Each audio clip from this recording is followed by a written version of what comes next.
Dalam Quran, Surah Maryam, ayat 17, dikatakan bahwa Allah mengirim rohnya untuk menemui Maryam binti Imran, dan roh Allah muncul dalam bentuk seorang pria yang sempurna.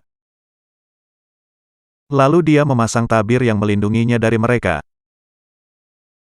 Lalu kami mengutus roh kami kepadanya, maka dia menampakkan diri di hadapannya dalam bentuk manusia yang sempurna. Sebagian ulama tidak suka akan pesan ayat ini, sehingga mereka menambahkan keterangan bahwa yang datang menemui Maryam adalah malaikat Jibril. Entah mengapa, mereka sangat menentang keterangan bahwa Allah atau roh Allah menemui manusia secara langsung, seperti yang dikatakan di Quran. Perhatikan ayatnya dalam bahasa Arab. Tiada pernyataan apapun tentang malaikat sama sekali, apalagi malaikat bernama Jibril. Yang menemui Maryam adalah roh Allah, bukan Jibril. Sudah tentu Maryam merasa sangat kaget ketika dia melihat seorang pria tiba-tiba muncul di hadapannya, di kamarnya. Karena itulah dia berkata dengan rasa takut, "Sungguh, aku berlindung kepada Tuhan yang Maha Pengasih terhadapmu, jika engkau orang yang bertakwa. Sesungguhnya aku hanyalah utusan Tuhanmu, untuk menyampaikan anugerah kepadamu berupa seorang anak laki-laki yang suci. Bagaimana mungkin aku mempunyai anak laki-laki, padahal tidak pernah ada orang, laki-laki, yang menyentuhku dan aku bukan seorang pezina?"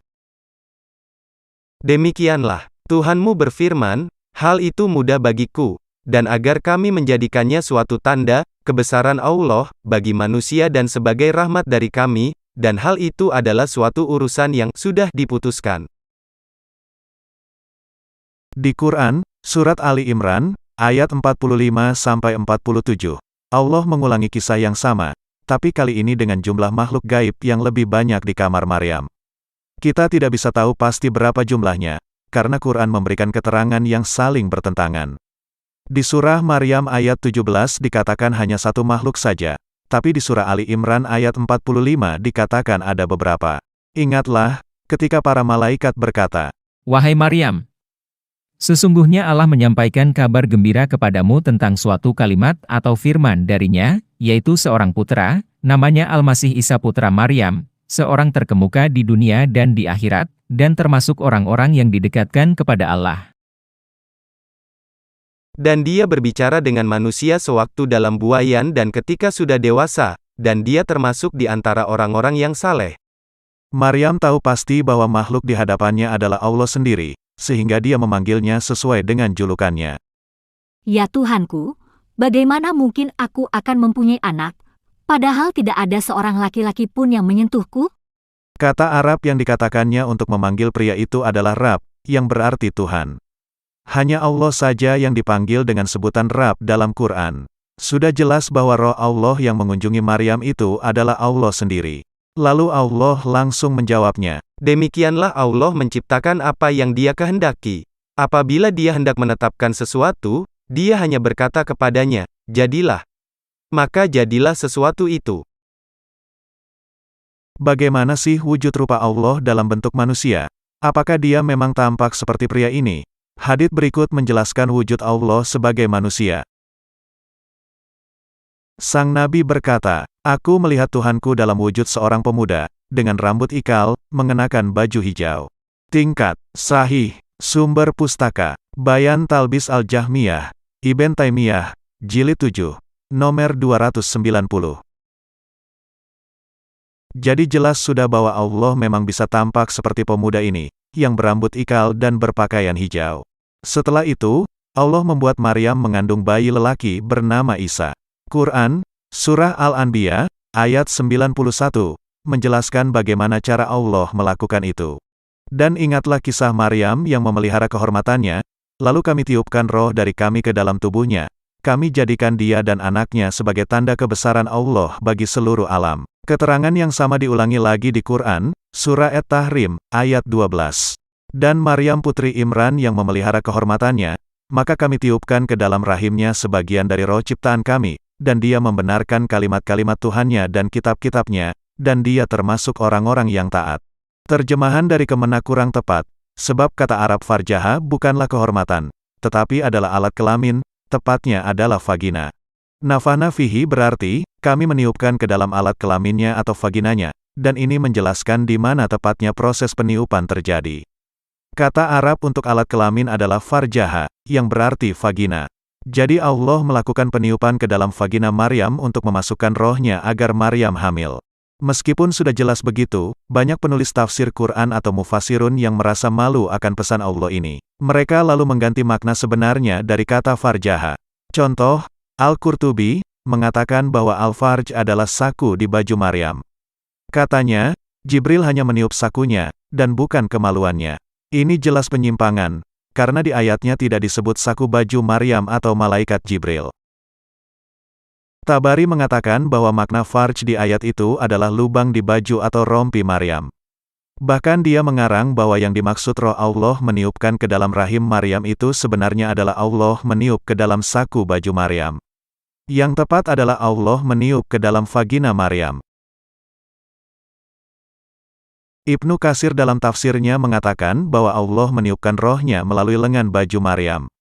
Tapi tiada keterangan tentang baju apapun di ayat tersebut. Akan tetapi, Ibnu Katsir lalu melanjutkan bahwa tiupan itu pun turun dan masuk ke dalam farji atau alat kelamin Maryam, dan dari sanalah awal mula Maryam mengandung Isa.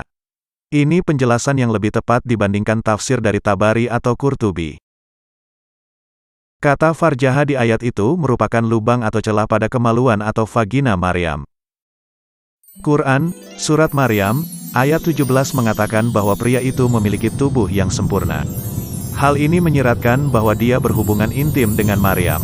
Dia menghasilkan benihnya, yang dia masukkan dengan cara meniupkannya ke dalam lubang kelamin Maryam, sehingga Maryam hamil. Dengan begitu sudah jelas siapakah ayah dari Isa menurut Quran. Quran, Surah Maryam, ayat 22 menyatakan bahwa setelah itu Maryam hamil. Maka dia Maryam mengandung, lalu dia mengasingkan diri dengan kandungannya itu ke tempat yang jauh.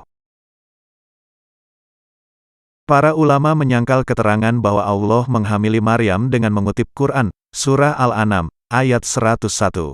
Dia Allah pencipta langit dan bumi. Bagaimana mungkin dia mempunyai anak padahal dia tidak mempunyai pacar? Dia menciptakan segala sesuatu, dan dia mengetahui segala sesuatu.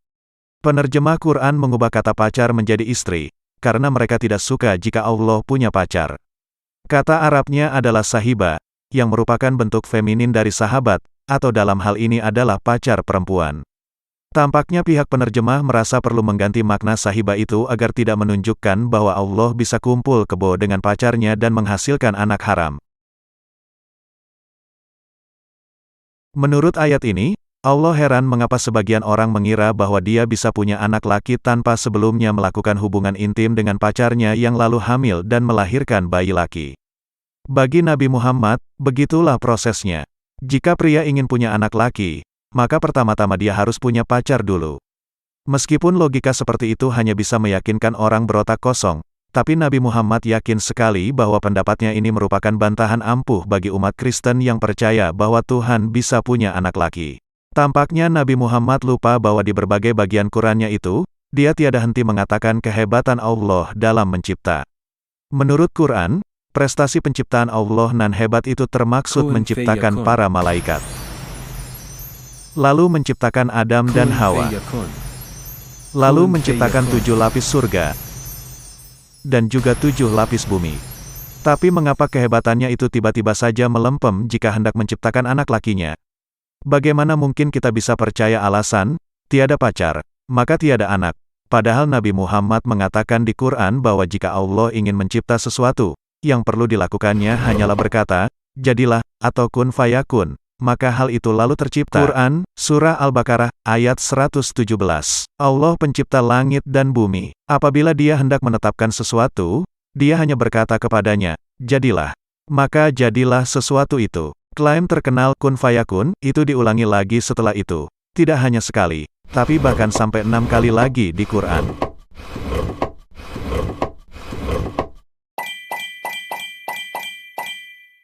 Atau jangan-jangan, semua ayat-ayat ini bohong belaka, dan Allah itu bukanlah Tuhan yang Maha Kuasa.